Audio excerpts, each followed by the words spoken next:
Merhaba sevgili seyircilerim, dinleyicilerim, takipçilerim, hoş geldiniz. Bir masal gecesine daha.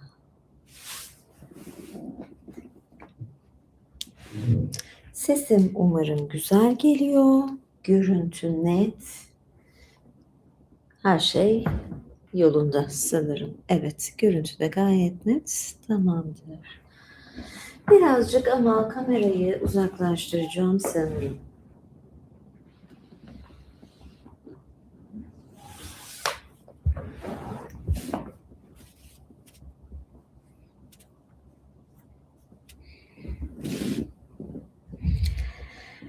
Evet öyledir siyah çoraplar.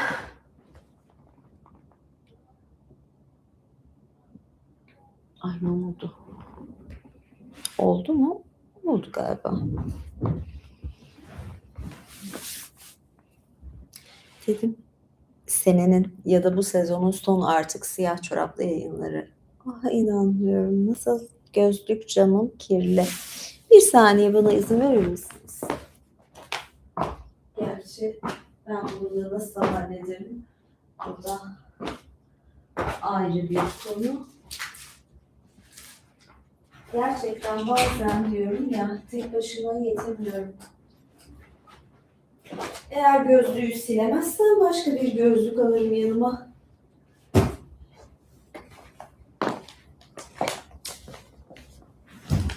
Evet. Bugün yeni ayakkabılar giydim ama bunlar için, bu özel ayakkabılar için tabii ki özel bir çekim yapacağım. O yüzden de fazla göstermek istemiyorum. Hala jelatini üzerinde ama dayanamadım giydim. Tahmini olan var mı hangi ayakkabı olduğu konusunda?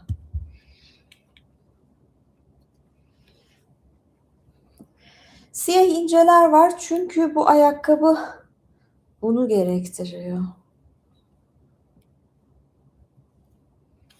Bakarsanız daha hala jelatini üzerinde.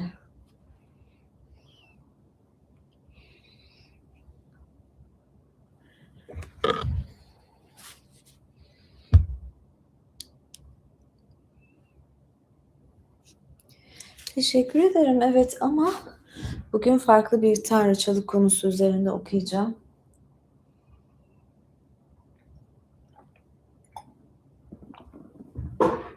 Evet. Teşekkür ederim.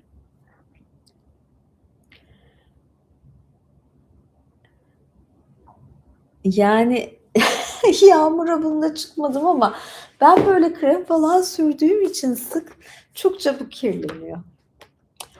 Bugün sizlere okuyacağım kitap Tanrıçalar ve Tanrıçanın Dönüşümleri. Bunun üzerine. Ya ben bunu şeye koydum özel ama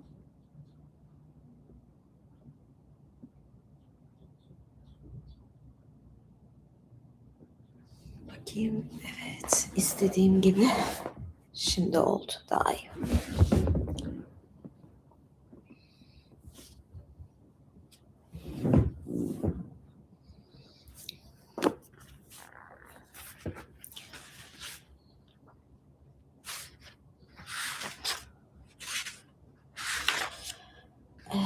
Evet. Şimdi size okuyacağım kısım biraz daha Sümer ve Mısır uygarlıkları ile ilgili ama doğurgan tanrıça kavramından bahsediyor. Evet. Shoe play? New series. This is very new and I will make some videos with it. Oh.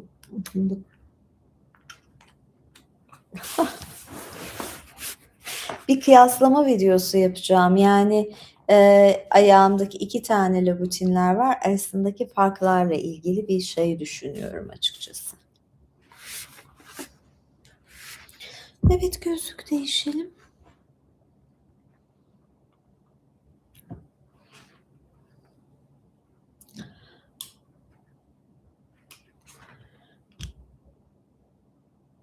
Imm,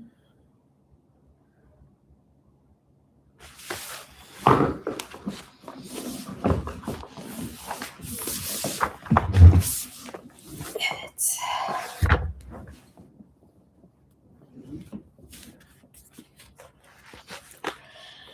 Bütün dünyayı kapsayan matematiksel kozmik düzen kavramı, daha önce tanıştığım tanrıça imgesine dâhil olarak onu anne yeryüzü olmaktan çıkardı ve sınırları içinde ikamet ettiğimiz kapsayıcı gökyüzü küresi ya da rahmi olan kozmik tanrıçaya dönüştürdü. Tanrıça başat figürü haline geldi. Kader tanrıçaları Moiralar ve normlar yaşam geçidini yöneten tanrıçalardı.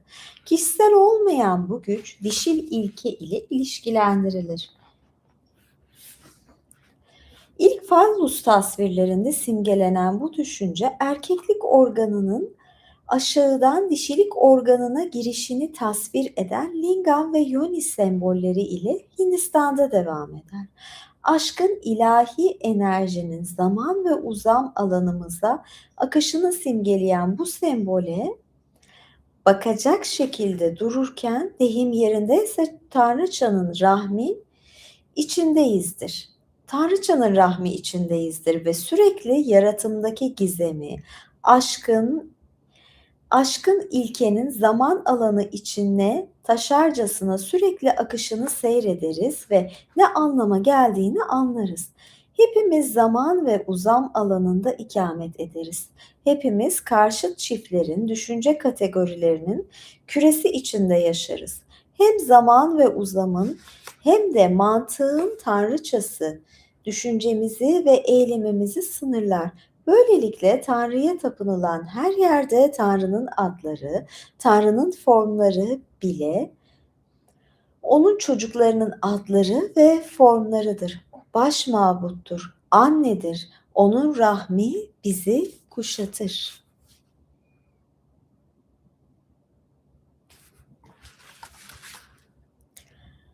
Onu ilk kez eski mağara sanatındaki ilk heykelcikler olarak görmüştük.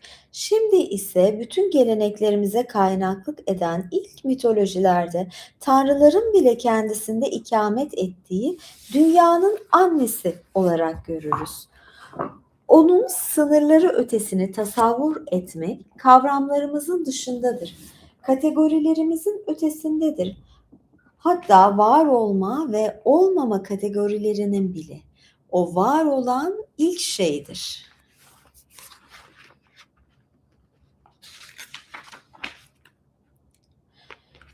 İsa'dan önce 4000 civarında ilk kez olarak Sümer kentlerinin sanatında düzenli, sınırlı bir estetik alan kavramı ortaya çıkar. Düzenli ve uyumlu bir yapıya sahip çeşitli türden soyutlamalarla karşılaşırız. Halep'ten Sümer kalıntısı seramik bir tabakta ortadaki çiçek açış düşüncesini görebilirsiniz. Küçük bir evren çiçeği, çiçek ortadadır, şehrin de ortasında tapınak bulunuyordur. Dört çeyrek bölgeye getirilen vurgu çok önemlidir. Hepsi birlikte birimi oluşturur. Dört kastı gösteren bu tasvir bütün şehrin bir kompozisyonudur. Paleolitik, Paleolitik sanata geri gidip baktığınızda bunun gibi sınırlı düzen biçimleriyle karşılaşmazsınız. Bir mağara ile az çok doğal haliyle tasvir edilmiş hayvanlardan oluşan başka türde bir düzen biçimi görürsünüz.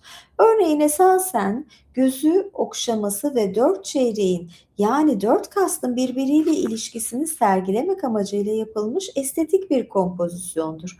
Önümüzdeki mesele dört nokta ve merkez meselesidir. Elbette merkeze yapılan vurguyla. Birazcık karışık mı geldi acaba size?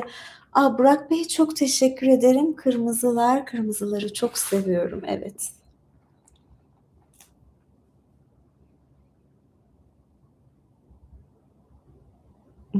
Teşekkür ederim.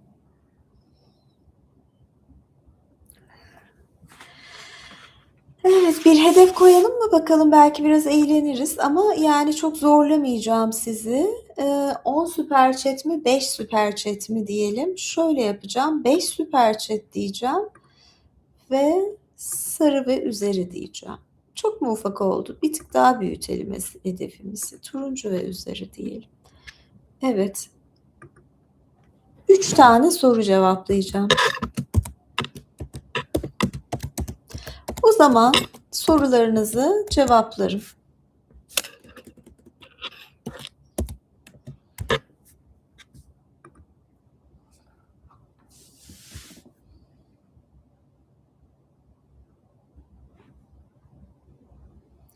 Londra'ya yolun düşerse teşekkür ederim.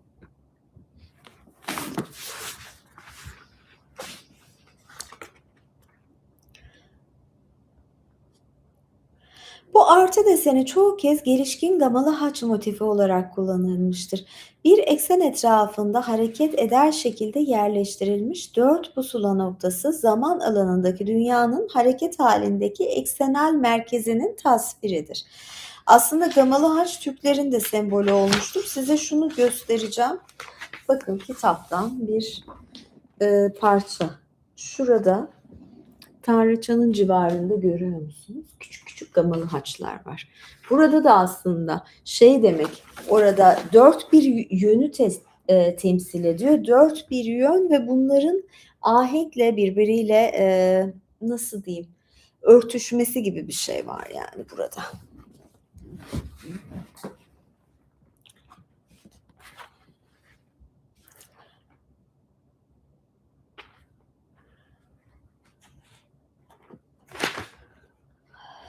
Şuradaki kısımları birazcık geçip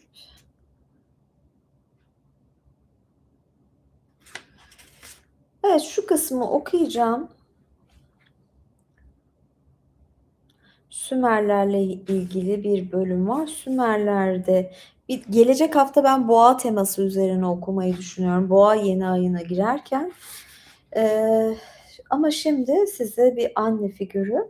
Şimdi sizi Aslan Tanrıça ile tanıştırmak ya da yeniden tanıştırmak istiyorum. Uruk'taki Boğalar Tapınağı'na ait bu Sümer frizinde eski temanın bir tekrarını görüyorsunuz. Güneş, aslan, kartal, ay boğayı yiyor. Aslan ve kartal güneş gücünün eşdeğer sembolleridir. Karşımızdaki tanrıçadır. Boğa mitolojik bir boğadır. Bacaklarındaki eklemlerden enerjiler salınır ve sağ ön taraf kozmik bir dağın tepesindeki bir hilal üzerine çökmüştür.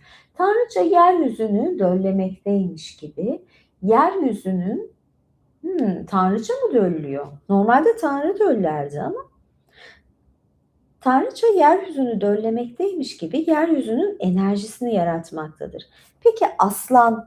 Peki aslanın onu yemesine aldırış etmekte midir? Hayır, gülümsemektedir. Bu boğa dünyaya akan enerjinin gizemini temsil eder. Sürekli parçalanıp yeniden dirilmektedir. Ayın her ay ölüp yeniden dirilmesindeki gibi. Ay, çok güzel bir kısım. Hatta ben burayla ilgili bir çekim de yapmak istiyorum.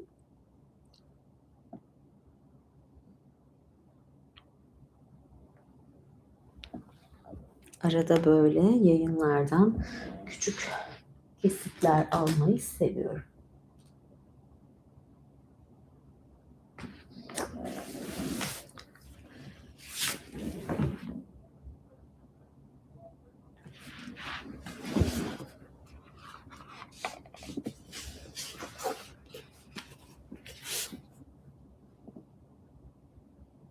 Tanrıça da tabii mitolojide. Evet, ben burayı tekrar okuyacağım. Güneş, aslan, kartal, ay boğayı yiyor.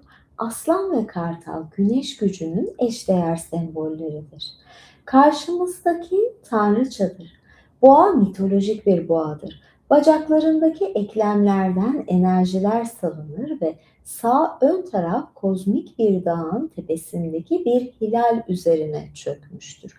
Tanrıça yeryüzünü döllemekteymiş gibi yeryüzünün enerjisini yaratmaktadır.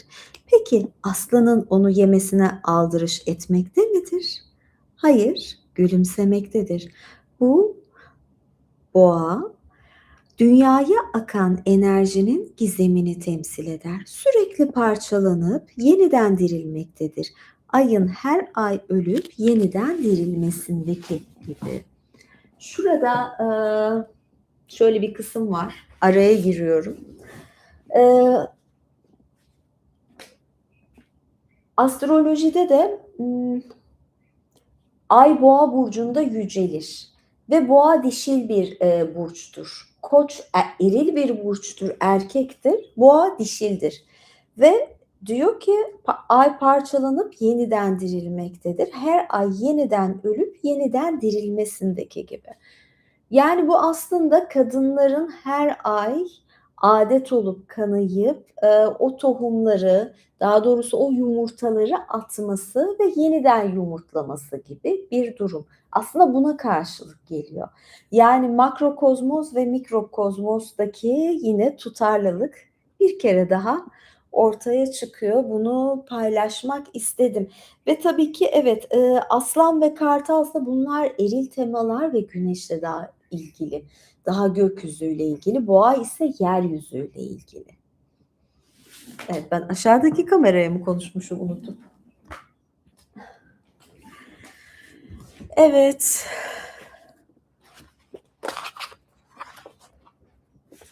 Bir kişi hiç anlamıyor. Yani bence gidebilir ya, anlamıyorsa. Kendisi zırva falan diyorsa. Yani gereken cevabı verin isterseniz lütfen.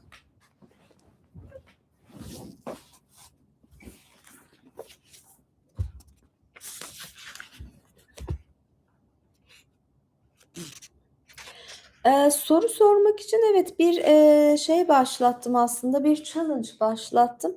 Yani o challenge başarılı olursa soru sorabilirsiniz. Ya şu anda da soru sorabilirsiniz ama yanıtlar mıyım emin değilim. Belki. Şimdi şu kısmı okuyacağım. Gıdıklama. Ay kim kimi gıdıklıyormuş öyle bir şey bilmiyorum. Yani hiç yapmadığım bir şey açıkçası. Eski Paleolitik ve Neolitik dönemlere ait çok erken kadın formlarında vurgunun memelere ve kasıklara doğum ve doğurganlık tanrıçası olarak kadına yapıldığını gördük. Buradaki ise tanrıçanın temsil ettiği başka bir doğurganlıktır.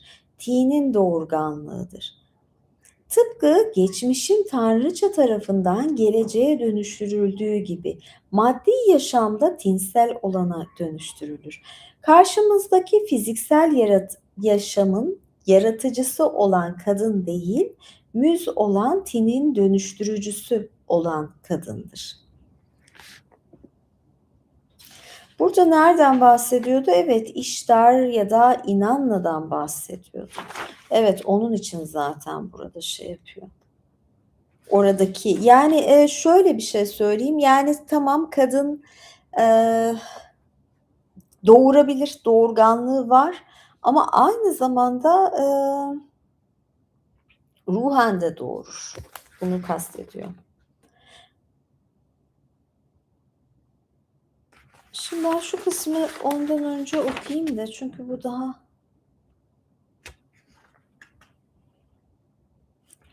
Antik Uruk kentinde bulunan ünlü Varka vazosunda rahipler çıplak tasvir edilmiştir. Ellerindeki kapları piramidin tepe noktasına ya da dağ tapınağına taşımaktadırlar. Vazonun kırık kısmında aslında ayakta duran kral vardır. Mesaj iletmekte yahut armağan sunmaktadır. Önde başka bir rahip şehrin armağanını taşımaktadır. Kral bu armağanını Tanrıçanın Uruk'taki adı ise İnanna, vücut buluşu olarak nitelendirilebilecek rahibeye iletecektir. Rahibenin arkasında diklemesine adını ister İnanna, ister İştar'densin. Tanrıça bütün Sümer kültüründe baş mabuttu. Bu Maz kadın başının narinliği ve çekiciliğinin en erken tasviridir. Bir resimden bahsediyor. Bu dönemden kalan hiçbir esere benzemez. Gözlerinin lacivert taşından yapıldığı şüphesizdir. Kaşlar da aynı taştan ve abanozdan olabilir. Ayrıca başın üzerinde peruk bulunduğu da anlaşılmaktadır. Şöyle bir şey ve bu tanrıça için tinsel olanın dönüştürücüsü deniyor. Yani sadece fiziksel yaşamın yaratıcısı olan kadın değil, tinin dönüştürücüsü olan kadın. Şöyle bir şey. Şimdi ben ufak bir değişiklik yapacağım. Bu ayakkabıları giyeceğim ve bu hafta bir video çekeceğim. Şu iki ayakkabıyı kıyaslayacağım.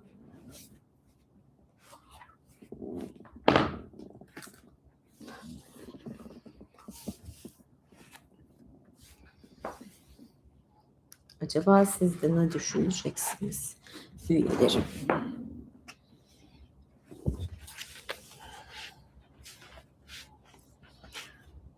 Burada temsil edilen bakireden doğumdur. Tinsel yaşamımızın doğumudur.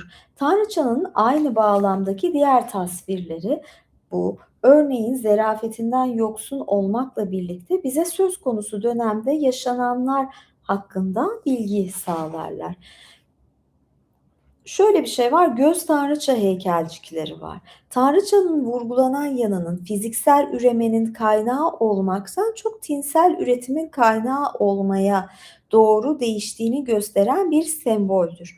Bu figürlerin bazılarının gözleri mavi renkli yapılmış gibi gözükmektedir. Mavi göz Mavi göz gök kubbenin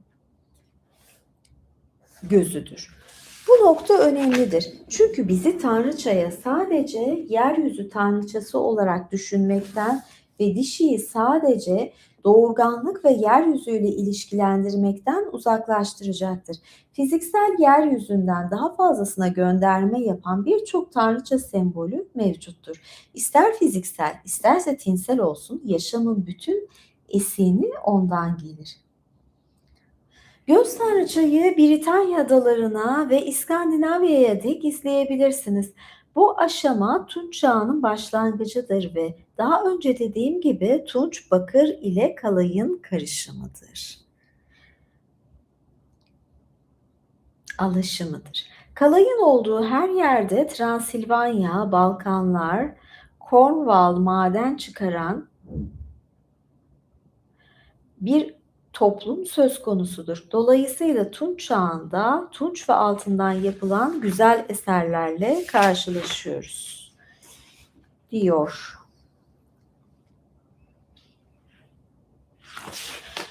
Burada birazcık ben bu doğurganlık, tinsel doğurganlık bunu okumak istedim. Bir de şimdi altını çizdiğim yerler vardı ama bir okumak istediğim bölüm de Tanrıça Mitleri kitabından.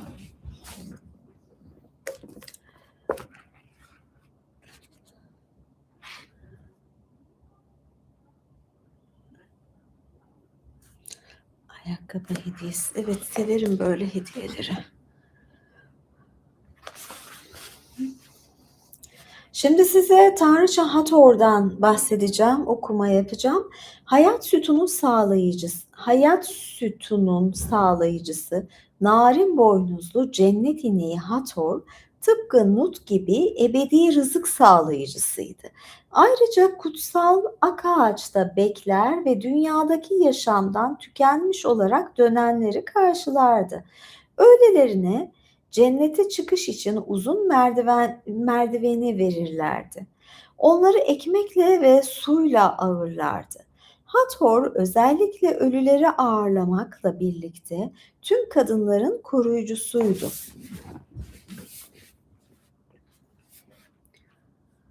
Eğlencenin ve şarkının, dansın ve oynayıp sıçramanın hükümdarıydı. En sevdiği çalgı olan sistrum'u şıngırdatınca tapınağındaki insanlar coşup eğlenirlerken kötü ruhları kovalardı. Dendera'da bulunan en tanınmış tapınağında onun doğum günü olan yeni yıl sistrum biçiminde yontulmuş devasa sütunlar altında şölen benzeri eğlenceler düzenlenerek karşılanırdı. Bu kutlamalarda herkes Hathor'un büyük gazabını gösterdiği ve sonrasında dünyayı kurtardığı zamanı anımsamak için kırmızı arpa birasından bol bol içerdi. Yazılanlara göre bir zamanlar Ra, yani Güneş, kendisine karşı suikast planı yapmak üzere dağlara kaçıp orada saklanan bazı adamların yerini saptamak için dünyanın üçüncü gözü biçimine girerek Hathor'a uğradı. Kendinin yaratmış olduğu bu adamların pervasızlığına çok öfkelenen Hathor, Sekmet denilen bir aslan şekline bürünerek yola çıktı ve komplocuları çarçabuk bularak imha etti. Ama bunu yaparken kanın tadını almıştı ve kat ettiği bütün arazi boyunca rastladığı insanları korkunç ağzıyla yiyip yuttu. Öfkeyle soruyordu. İnsan soyunun tümü onlara vermiş olduğu yaşamı hak etmiyor muydu? Gerçekten öylesine küplere binmişti ki dünyayı yeniden antik suyuyla döküp boğma, bizatihi evreni yok etme tehdidini savurdu. İnsanlar acılar içinde haykırıyorlardı ve topraklar ölmeye başladı.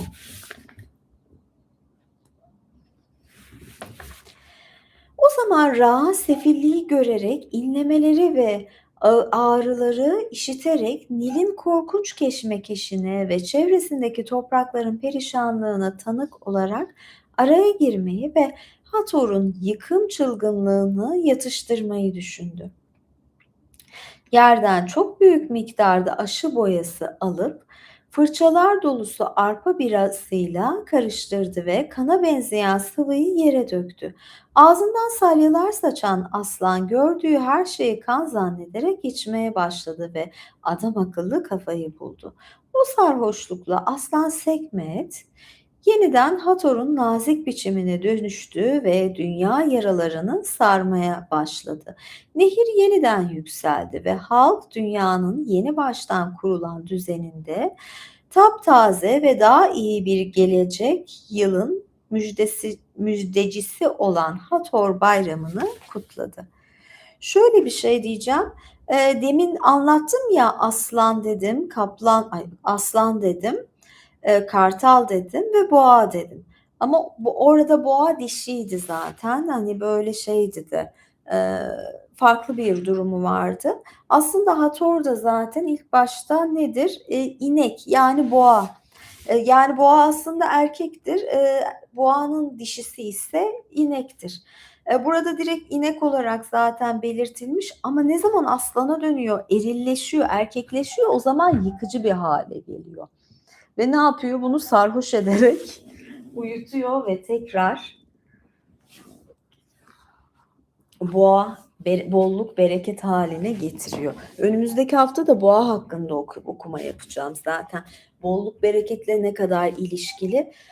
Ve dediğim gibi önümüzdeki hafta bir aksilik olmazsa çok büyük ihtimalle Cuma karşınızda olacağım. Bir boğa yayını yapacağım. Belki çizimli olabilir. Belki de beraber bir boğa resmi de yapabiliriz ve boğa yeni ayında bolluk bereketi canlandırabiliriz. Bilmiyorum böyle bir şey düşünüyorum. Bu hafta aklıma geldi. Biraz hazırlığını da yapmam lazım. İşte böyle. Bana araba mı hediye etmek istiyorsunuz? Teşekkür ederim. Ama şey yazın yani ayakkabıdan arabaya geçtik. Teşekkür ederim. Instagram'da yazacaksınız o zaman. Ama tabii ki bir sürü mesajı da ancak görüyorum. Ya da mail atacaksınız. Mail adresim var burada. Gerçi şu anda okunmamış kaç? 500-600 mail var ama son mailleri okuyorum. Yani iki ayakkabı arasında kıyaslamalar. Evet. Thank you from my famous green sofa. I love this sofa.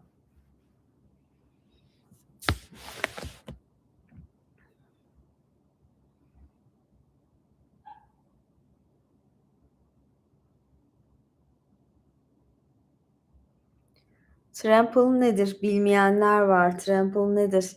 Siz yazın, ben söylemeyeceğim. Ah,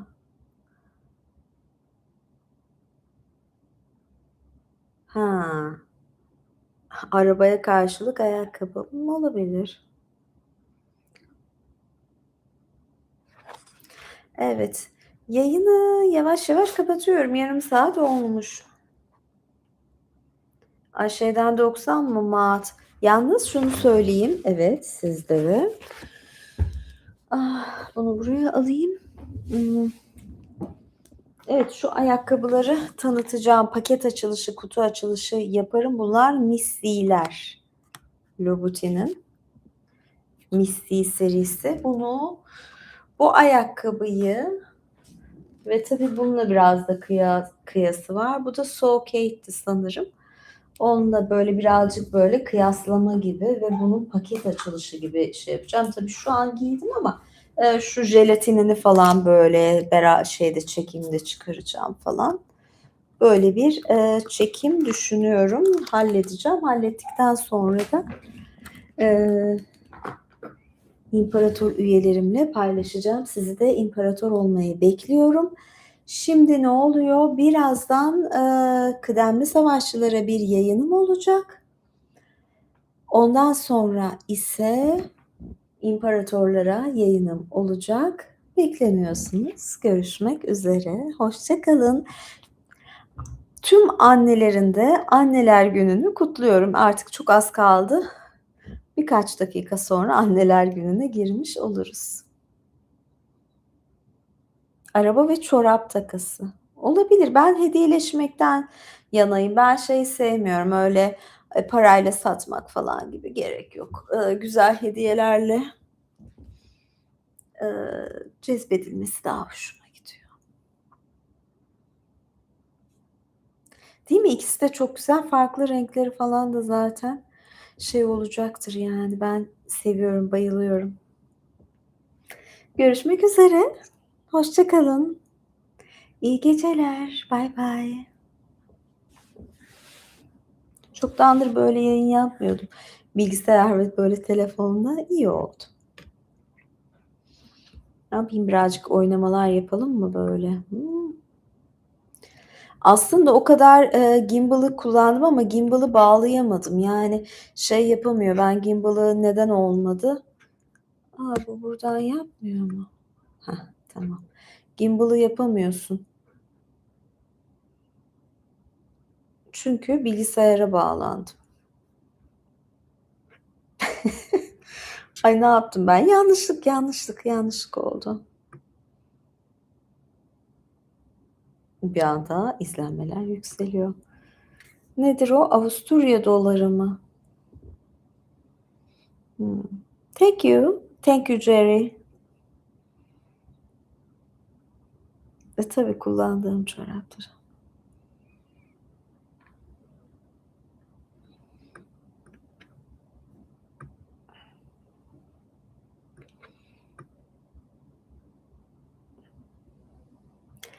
Evet, görüşmek üzere. Zoom mu yapalım? Gitmeden bir Zoom yapayım mı?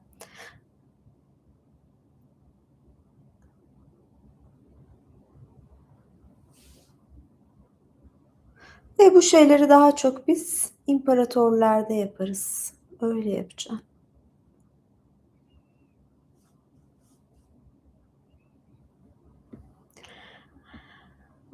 I make it from here.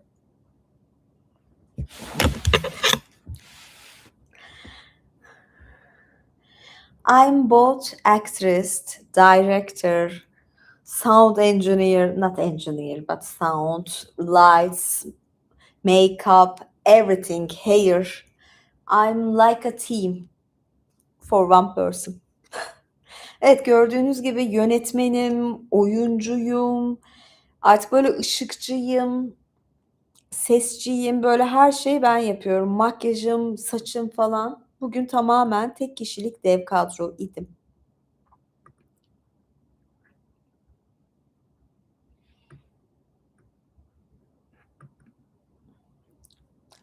Evet, bugünkü şeyleri yaptık da arka planı da değiştireyim mi? Yok, değiştirmeyeyim.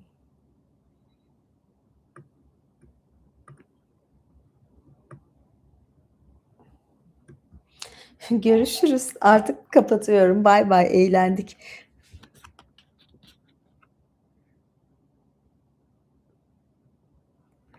Thank you.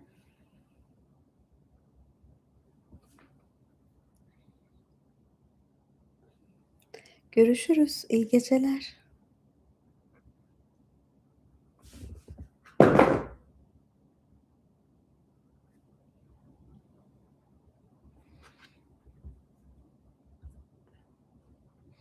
Kapatamadım ya. Nasıl? Bir dakika, niye ben kapatamadım? Mail atın Murat Bey.